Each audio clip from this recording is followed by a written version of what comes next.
Alright, what's going on, you guys? It's your boy 3 Stickity Stacks in this thing, baby, representing TKOG. And today I'm going to be coming at you guys with a DRAGONMAID combo tutorial. So people have been requesting this, and I said if enough people ask for it, then I would definitely do it. Because I have done a few, so this is pretty much just going to be a revised kind of version of what I've already done. There's a few new things, but it's not really major changes in the terms of like how the combos kind of sequence out and how you play your cards. The only things that are different are kind of how I structure my plays, because there's certain hand traps that kind of go in and out of format. So when those hand traps are really relevant, you kind of structure and sequence your plays differently to play around those hand traps to the best of your ability, to kind of give your opponent like some of them are inevitable in the sense that you're going to play into them no matter what, but you can give your opponent, you can kind of put them in a position where it will not have the highest impact or value that it initially would have. So that's some of the things that I will do differently, but what I'm just going to do is just go through some bread and butter, kind of just bare bones combos and just show you how to do it. And I can mention little things like what happens if you get stopped here, what you're able to do.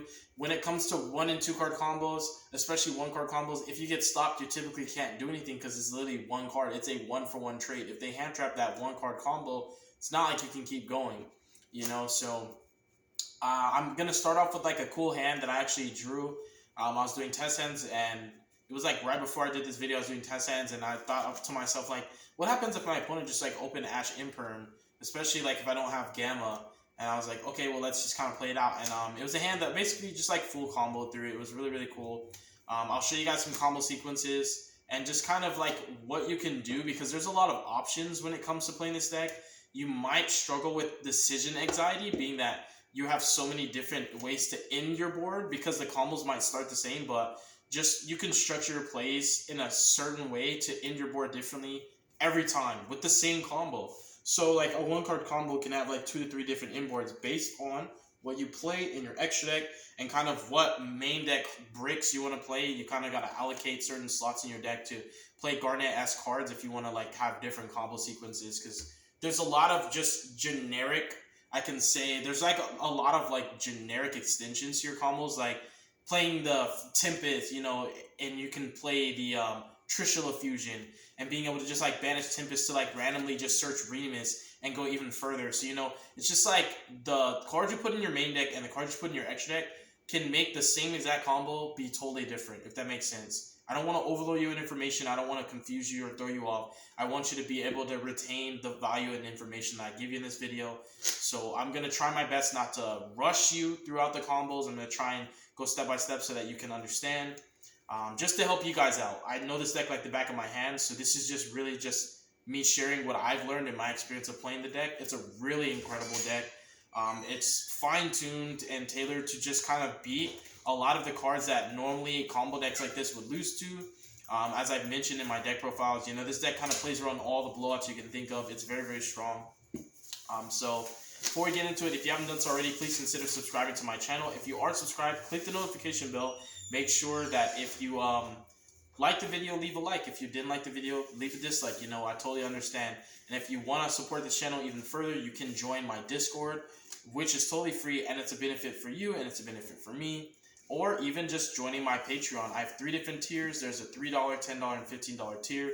Each one has more benefits. Tier 2 is kind of where it's at, because people get tutoring and mentorship from me, and that's for the most part what people normally, the reason why they join the Patreon. So with all that said, let's get started, you guys. Sorry if you feel like I'm rambling, but it's going to be a lot of that in this video, because there's just going to be a lot to talk about. So the hand specifically the hand that I drew in the test hand was this right here. It was Remus, Chamber, Warlexy, Guard Dragon, Nocto, and Nurse. So there we go. But yeah, in the terms of like playing through blowouts, I've mentioned it in my profiles, but if you guys are just like literally this is the first time you've ever seen DRAGONMAID content, you definitely want to go back to my channel and watch those profiles, because there's so much valuable information. And it's valuable because it's not repeated words. It's not stuff that I heard from someone else and I'm just sharing with you. It's stuff that I learned from experience. Experience is the best teacher. Experience is a better teacher than any content creator could ever be. No one can ever teach you better than just tried and true experience. Just time and effort put into playing the deck putting in that work and learning from your L's instead of being a salty loser, learning from your L's and getting better from it and never repeating the same mistakes. You know, these are all things that made me such a good Dragon Maid player. So this was the hand that I drew, and I thought to myself, I was like, okay, like what happens like if I got like Ash Impermed, right? So I'm gonna kind of speed through this so we can get straight to the combos, but this was just like a prime example, because even if my opponent had Nibiru, I would have been able to force it and play through it, which is amazing. So here's how it played out. So, you know, I activated my Remus, and I grabbed my Dragon's Ravine, and this is where people always want to Ash, they always want to Ogre, because it's a 2-for-1. So what I do is I activate Ravine, I discard Chamber for cost. They Ash or they Ogre it. Ogre hurts even more because it removes this, right? So I'm like, dang, I'm down 2 cards. And then I normal summon my Nurse, I activate her effect, target Chamber, and they can just Imperm that right away. That denies an extra body to make Seal, and it denies me access to Tidying. So that's 2 interruptions cut off with 1 hand trap. So this is a very good Imperm.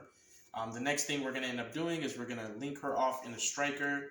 And what did help is I did draw the Legatus. No cap, I did draw the Legatus. So that changed a lot of things. With this test hand that I'm showing you, it was just something I was just messing around with, you know. So we're going to go ahead and grab the Boot Sector launch. Not very much would have drastically changed if I didn't draw the Legatus. It just meant that I can't force Nibiru early if I wanted to. But again, Ash and Imperm were the only hand traps I was playing around in this particular test hand. But drawing the Legatus made it to where, like, okay, now I can force Nib because I can just activate Gay Dirk and they have to drop Nib either before or after it resolves because I can grab Baby Rock. And most people like to just activate Nib preemptively because even if you don't go for Crystal Wing, the value that you get off of Gay Dirk can sometimes help you to play through the Nib even further without even dropping Crystal Wing. So every time Gay Dirk hits the field, in my experience playing this deck, people literally just shotgun Nib as soon as they can. Unless I started with Remus and made Crystal Wing on my 5th summon, that's a totally different story. So again, it was a test hand, so I did draw Legatus off of my Noctovision draw, which seemed kind of bad at first, but I was like, oh wait, you know what? I have Remus Engrave, I'm lit. So I can force Nib if I want to, and if they don't have Nib, I can full combo through the Ash and Imperm. Otherwise, it would have just been 3 interruptions through 2 hand traps, which is still insane. So we're doing the Romulus. You know, you searched off the Striker. You do the Romulus, you do the draw, we drew the Legatus, we searched the Glow. And what I ended up doing here was I had 2 things in mind. I was like, I can force Nib by going special, make Gay Dirk. And then I can summon Crystal Wing. I can leave Crystal Wing up, and then I can combo with the Romulus and the World Legacy Guard Dragon, which is really, really good for me. Because also this Glow could easily be converted into Seal. And what I could do is I could go ahead and World Legacy, bring back the Chamber, search for my Tidying. And I don't even have to extend into Pissy if I don't want to. But let's say, you know, I wanted to, for example, get access to Dragon Maid Shao. I could do it with that same combo sequence. Or I could just end on Crystal Wing, Seal, and Dragon Maid Tidying through Ash Blossom and Infinite Impermanence. But I did actually go a little bit further. So what I decided to do was I decided to change my sequencing. Instead of trying to force Nib and losing more cards in the process, I figured let's just set up some protection for Nib and then combo that way. So that way when I get nibbed, instead of me getting nibbed on the summon of Gay Dirk and me making that extra investment of Legatus, so I'm losing, it's like a 1-for-1, I can just go into Chamber, get my Tidying, and now if they nib me, I have Tidying access, and I still haven't done, you know, my Legatus play.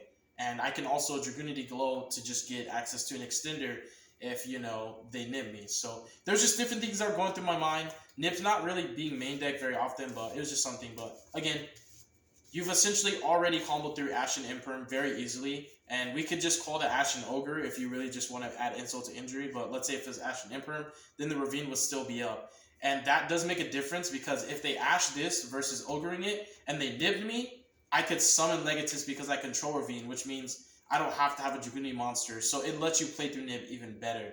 So again, it's really, this deck, you guys, it's so good.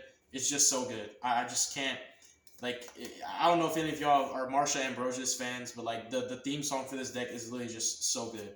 It's so good. So we're going to add Tidying.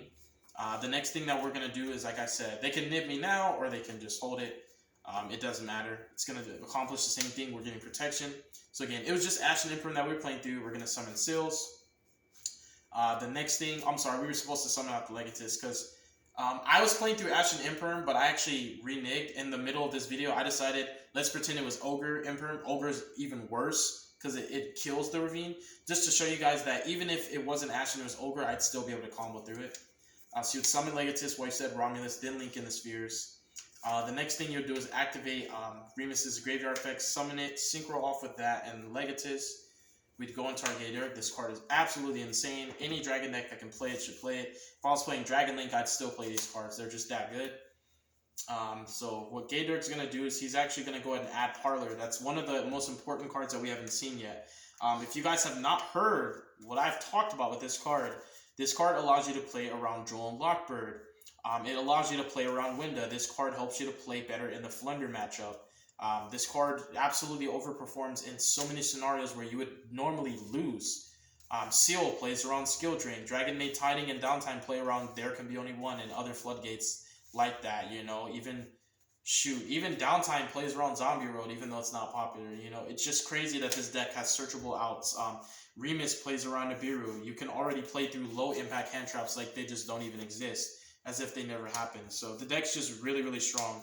It's very resilient, and its combo is strong enough to be revered in the same tier as tier 1 combo decks, but it's also so much more durable than other combo decks that it's almost baffling that people would look at this deck and not think that it's tier 1 material, because to me this deck's just crazy. So add Parlor and Discarder. You're going to Dragoonity Glow. You're going to grab your Mistleton. You're going to tribute the Gator to summon the Mistleton, activate Mistleton, equip this. You're going to activate Glow to, I think I accidentally shuffled my Glow back into my deck. So you're going to activate Glow to summon the Gator from the Banish Zone. As soon as I grab that Glow. Oh, I didn't, so I put it somewhere. You know what? It's under the Gator. That's what happened. Summon Gator. You're going to activate his effect again. And this is really important. When I thought about it, I was like, dang, you know, Ash on the Ravine, Imperm, I can still full combo. And I realized it because normally I summon Red MD off of the Heretic King Atum. But what occurred to me, I was like, oh, my extender wasn't like Hospitality. It was actually Warlike Cigar Dragon. So this changes things. So because it's Warlike Cigar Dragon, I'm going to summon Black Metal instead of Red MD. Because typically you don't want to summon Black Metal because you're just going to burn your Pisty just to summon a Red MD when you could just bring Red MD out in the first place. But it actually does matter here, and you'll see why. So Gator, add Tracer, discard it. And we're going to summon Atum. We're going to detach Gator. I always detach Gator. So if I need to extend more with it, same turn, it'll be engraved for me. So we're going to summon out Black Metal from deck. Then we're going to link off the Black Metal into our Pisty. Get the search off of Black Metal to grab our Red MD. We're going to go ahead and activate World Legacy to move Pisty's zone. And we're going to, and this, again, you even have more options. You can get Crystal Wing if you want, because you can actually forcefully remove Pisty off the field with Red MD. So you could, for example, bring back Gator. Like, it's just so many options, right? Here's option number 1. You can bring back Gator, banish Pisty, summon Red MD. Gator, add Baby Rock, summon Crystal Wing. Then you can use Red MD to bring back Parlor or Tracer. And what you'll get is either Savage or Shao. So you can get Shao, Crystal Wing, Seal with Spheres. Or you can get Shao, Savage, Spheres, and Tiding. And because, for the simple fact that Savage, even though it's a soft negate, it's an Omni negate, and Crystal Wing is not, I typically like to go for Savage and reserve my Crystal Wing for later in case I need to like get over a Dragoon or something crazy like that. Just options again. It's just basically whatever you want. If you're playing like a really good combo deck, a lot of times Crystal Wing's better than Savage, believe it or not, because it negates and destroys, and it's freaking huge. And it can't really be killed by battle unless a Link monster is battling it or an XYZ. So it's typically like if you're playing against Dragon Link, you want to summon Crystal Wing because that card removes the body from field, whereas Savage just doesn't do that. So anyways, Pisty is actually going to go ahead and target a Parlor Dragonmaid, summon her, activate her effect, send changeover. Then we're going to remove the Pisty, summon the Red MD. We're going to go ahead, you should change over first before that.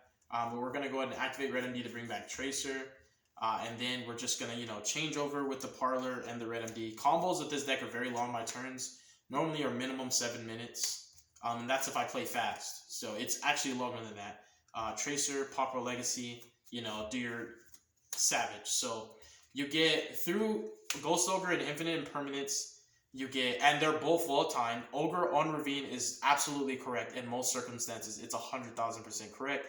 Imperm on Nurse, from your opponent's perspective, like I said, cuts off access to both Seal and Tiding with one card, so there's no reason to not Imperm there. So through those two hand traps, you will get 2 Omni Negates, 2 bounces, and more follow-up than your opponent can contend with even if they do break your board. This is 2 follow-ups, so here's how it's going to play out. You're going to have Shao in standby. Typically, if I'm going for Sloth Lock, which I normally do every time because it's freaking Scythe for dragons, basically. I don't summon Nurse and get greedy. I just summon Chamber, get my Hospitality. And so you have 4 interruptions, but you have 4 interruptions plus a Floodgate, so it's really a 5 interruption board.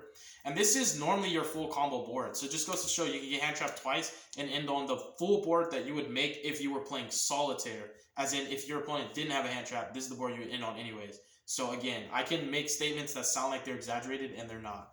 So you have Seals, can bounce. You know, you can summon the Sloth and say GG no re, and they can try to attack it. You can Tiding to bounce to protect the Sloth. It's just crazy. You have a ton of follow-up. You get follow-up off of Tiding, you get follow-up off of Heretic, you get follow-up off of Shao, you get follow-up off of the Chamber. You have follow-up in your graveyard. It's just insane. It's really insane. And if they Ash the Ravine and not Ogred it, you have follow-up off of Ravine. You can send cards like Armogram and put in mad work to chip away that board that they made if they miraculously broke your board with the 4 cards in their hand and made their own. It doesn't even matter unless they OTK you. If they can't OTK you, this deck can trade blow for blow constantly. So that's a really big deal, and that can kind of get you in the mindset of this is what you're getting ready to experience and see for this combo tutorial. So let's check. What are we looking like? All right. So let's start with something basic. This will probably be a 2 to 3 part video because the combos are just that extensive. Hold on.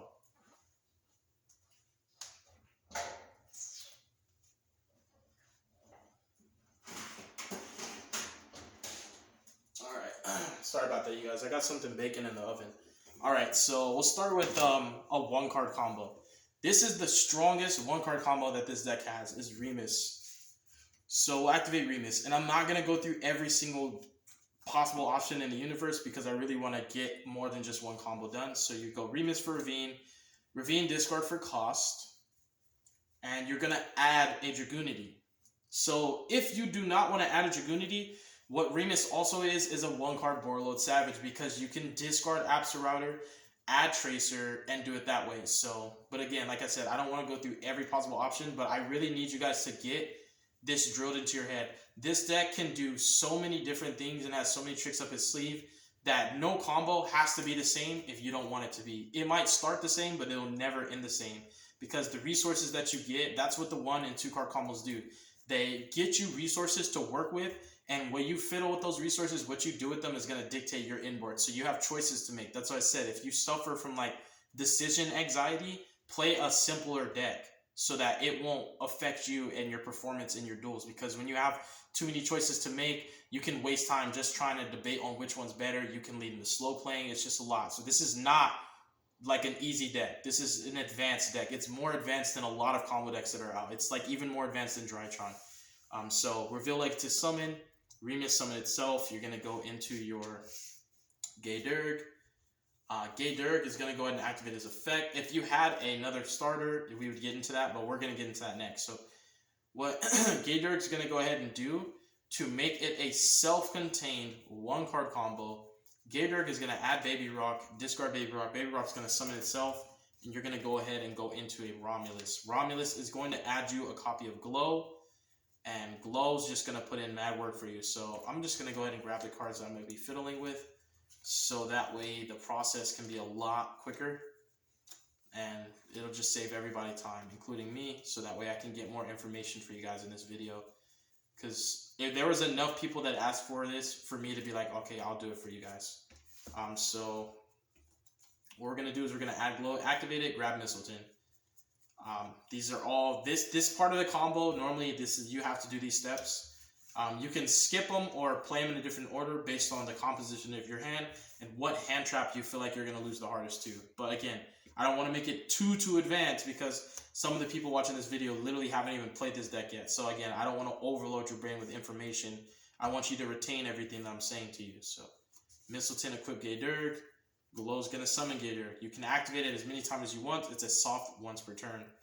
The next thing that Gayderg is gonna go ahead and add and discard can be Chamber, Parlor, or Tracer. I can't really, I digress. I know I said I wasn't gonna show every option, but I can't really skip this because this is pretty much the one card combo. These are the choices you have. So I'll explain how this works. You add any of these and discard them off Gayderg, and then you're gonna use your